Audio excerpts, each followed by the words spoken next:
संजू सैमसन, युजवेंद्र चहल, मोहम्मद सिराज और सूर्यकुमार यादव को टीम में ना लेकर और यशस्वी जायसवाल को बैकअप ओपनर बनाकर क्या किया ये भारतीय टीम ने सही। जी हाँ दोस्तों, जैसे कि भारतीय टीम की जो स्क्वाड है वो तो आ चुकी है और ये स्क्वाड काफ़ी ज़्यादा मजबूत और काफ़ी ज़्यादा स्ट्रॉन्ग दिख रही है और ऐसा लग रहा है कि इस बार भारतीय टीम वापस से जो है आईसीसी चैंपियंस ट्रॉफी जीत जाएगी T20 वर्ल्ड कप 2024 की तरह। और इस स्क्वाड में काफ़ी सारे अच्छे प्लेयर्स हैं, लेकिन इस स्क्वाड में वो 4 प्लेयर नहीं हैं जिन 4 प्लेयर को हम इस स्क्वाड में देख सकते थे। युजवेंद्र चहल, संजू सैमसन, मोहम्मद सिराज और सूर्यकुमार यादव। तो आखिर क्यों नहीं है, आइए चल मैं आपको बताता हूँ। दोस्तों सबसे पहले हम यहाँ पर बात करें संजू सैमसन की। दोस्तों संजू सैमसन जो है संजू सैमसन का जो सिलेक्शन है वो वर्ल्ड चैंपियंस ट्रॉफी के लिए नहीं हुआ, क्योंकि 3 ऑप्शन थे आपके पास विकेट कीपर बैट्समैन के, ऋषभ पंत, केएल राहुल और संजू सैमसन। इन 3 में से आप जो है किसी 2 को ही ले सकते थे। तो अब यहाँ पर हम एवरेज की बात करें दोस्तों, एवरेज जो है संजू सैमसन का राहुल और पंत से ज़्यादा है, लेकिन उसके बाद भी यहाँ पर संजू सैमसन को सिलेक्ट नहीं किया गया, रिजेक्ट कर दिया और राहुल और पंत को सिलेक्ट कर दिया गया। आखिर ऐसा क्यों? देखिए यहाँ पर हम बात करते हैं सबसे पहले एक्सपीरियंस की। देखिए एज की बात है तो एज तो ऑलमोस्ट बराबर ही, लेकिन एक्सपीरियंस संजू सैमसन का यहाँ पर राहुल और पंत से थोड़ा कम है, क्योंकि यहाँ पर राहुल और पंत को हमें बड़े सेमीफाइनल्स, बड़े फाइनल्स, बड़े टूर्नामेंट्स, मतलब जैसे वर्ल्ड कप हो गया, ऐसे वर्ल्ड कप्स में हमने इन्हें फाइनल सेमीफाइनल खेलते हुए देखा है, लेकिन वहीं पर हमने संजू सैमसन को जो है ये ऐसा खेलते हुए नहीं देखा। और normal matches just like series खेली है उन्होंने, लेकिन वो जैसे बड़े मैचेस होते हैं वो तो उन्होंने ज़्यादा नहीं खेला है। और वहाँ पर थोड़ी मुश्किल आ गई संजू सैमसन के लिए सिलेक्शन के लिए, यहीं पर मुश्किल आ गई, क्योंकि आईसीसी चैंपियंस ट्रॉफी जैसा बड़ा टूर्नामेंट बड़ा ही है, तो यहाँ पर आप बड़े प्लेयर से जा सकते हैं, लेकिन ज़रूर इनकी एवरेज कम है, बट एक्सपीरियंस की वजह से यहाँ पर इनका थोड़ा रह गया और संजू सैमसन जो थोड़े से 1 कदम या फिर 2 कदम ही पीछे रहे केवल राहुल और पंत से। लेकिन कोई बात नहीं, 2026 की T20 वर्ल्ड कप में पक्का इनका सिलेक्शन होगा ही होगा। दोस्तों फिर हम यहाँ पर दूसरे प्लेयर की बात करें दोस्तों, दूसरे प्लेयर है यहाँ पर सूर्यकुमार यादव। दोस्तों सूर्यकुमार यादव बहुत ही अच्छे बैट्समैन है, T20 के नंबर 1 बैट्समैन है, लेकिन उसके बाद भी इनका सिलेक्शन आखिर क्यों नहीं हुआ? देखिए दोस्तों, सूर्यकुमार यादव T20 के नंबर 1 बैट्समैन, ना कि वनडे के।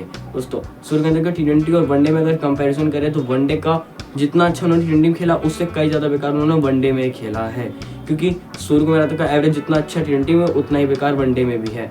और इससे बेस्ट ऑप्शन थे आपके पास श्रेयस अय्यर, राहुल पंत, क्योंकि जिस तरीके से श्रेयस अय्यर ने वर्ल्ड कप 2023 में तबाही मचाई थी, तो उसके बाद आप ये नहीं चाहेंगे आप सूर्यकुमार यादव को ले जाओ और श्रेयस अय्यर को आप कह दे जी नहीं, टाटा बाय बाय, आप मत खेलिए। ऐसा तो आप कह नहीं सकते, तो आपको फिर श्रेयस अय्यर को ले जाना पड़ेगा, क्योंकि श्रेयस अय्यर ने बहुत अच्छा खेला था। जरूर सूर्यकुमार यादव थोड़े से पीछे रह गए, लेकिन सूर्यकुमार यादव वनडे का एवरेज कुछ खास नहीं, इस वजह से उनका जो है मतलब सिलेक्शन होना थोड़ा सा मुश्किल रह गया, इस वजह से सूर्यकुमार यादव को भी रुकना पड़ा यहीं पर ही। और दोस्तों फिर हम तीसरे प्लेयर की बात है दोस्तों, तीसरे प्लेयर है युजवेंद्र चहल। दोस्तों युजवेंद्र चहल का आखिर क्यों सिलेक्शन नहीं हुआ? तो आईपीएल में मोस्ट विकेट लेने वाले सबसे नंबर 1 बॉलर है, जिन्होंने आईपीएल की हिस्ट्री में सबसे ज़्यादा विकेट्स लिए हैं, उनके नंबर पर्पल कैप भी है और उन्होंने बहुत अच्छी गेंदबाजी कराई है और शुरुआत से भारतीय टीम के लिए खेलते हुए आ रहे हैं। उसके बाद भी उनका सिलेक्शन क्यों आखिर रुक गया?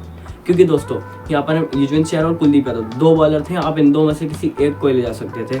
2 को थोड़ा मुश्किल था स्क्वाड में ले जाना, लेकिन आप इन 2 में से किसी एक को ले जा सकते थे।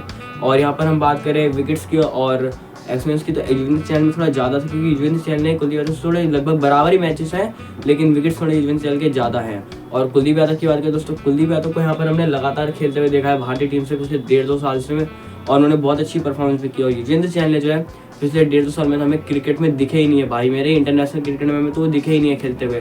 फिर आप ये थोड़ी ना कहेंगे कि 1.5-2 साल आपने खेला नहीं, आप आइए अचानक से मतलब बड़े टूर्नामेंट में आप खेलिए, आप यहाँ पर गेंदबाजी कराइए। क्यों? आप तो ये कह नहीं सकते, क्योंकि अगर यहाँ पर कुलदीप यादव का सिलेक्शन नहीं होता, युजवेंद्र चहल को ले जाते, तो ये सवाल उठता कि जिस गेंदबाज को हमने 1.5-2 साल से खिलाया ही नहीं, अचानक से आप उसे कहते हैं आईसीसी चैंपियंस ट्रॉफी खेलिए आप, तो आप तो फिर ये नहीं कह सकते कि कुलदीप यादव, तो फिर तो सवाल यही उठते कि कुलदीप यादव का सिलेक्शन नहीं हुआ, आपने युजवेंद्र चहल का कर लिया, उस बॉलर का कर दिया जिस बॉलर को पिछले 1.5 साल में आपने मौका ही नहीं दिया, और फिर आप कह रहे हैं कि आप आईसीसी चैंपियंस ट्रॉफी 2025 के लिए, जो चैंपियंस ट्रॉफी भारतीय टीम ने आखिरी बार 2013 में जीती, ऑलमोस्ट 10 साल से भी ज़्यादा हो चुके हैं, और फिर आप कहते हैं उस बॉलर को जिस बॉलर को आपने 1.5 साल से खिलाया ही नहीं इंटरनेशनल क्रिकेट, आप उसे सेलेक्ट कर देते हैं। और जिस बॉलर ने पिछले 1.5 साल से आप लगातार उसे खिलाते हुए आ रहे हैं, उसने अच्छी परफॉर्मेंस करी, अच्छे विकेट्स लिए हैं, बहुत अच्छी गेंदबाजी कराई है, विकेट लगातार लिए, तो आप उस बॉलर को फिर नहीं बैठा सकते, तो आपको उस बॉलर को लेना ही पड़ेगा।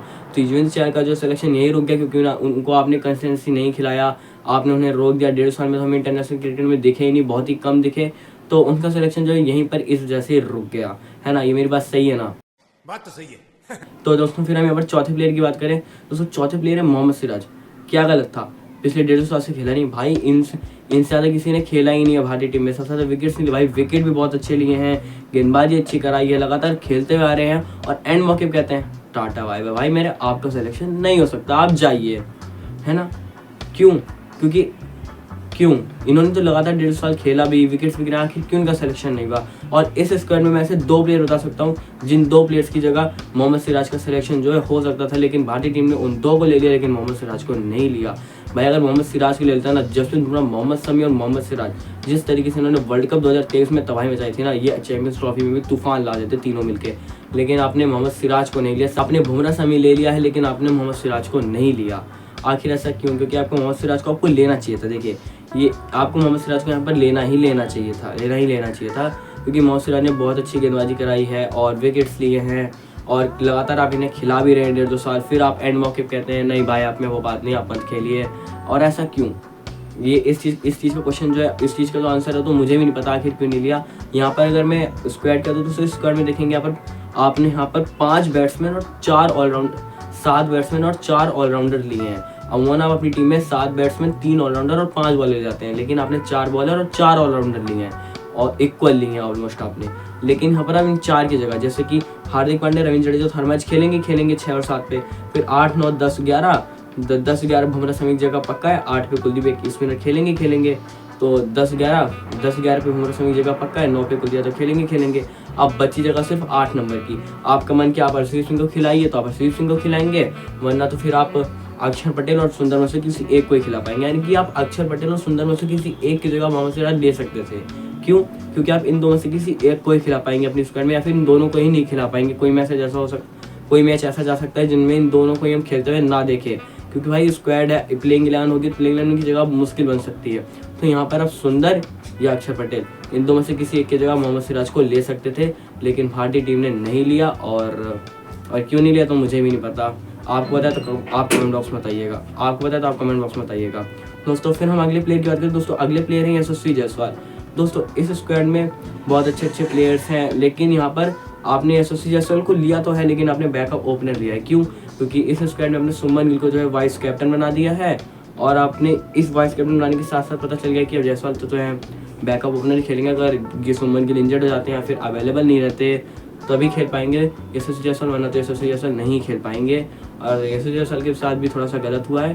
दोस्तों फिर ये थे वो 4 प्लेयर्स और ये थे यशस्वी जायसवाल जिनका सिलेक्शन नहीं हुआ, इनको बैकअप ओपनर के रूप में लिया है। दोस्तों फिर आज की वीडियो में इतना है। अगर आपको वीडियो पसंद है तो वीडियो को लाइक करें और चैनल को जो है सब्सक्राइब करें।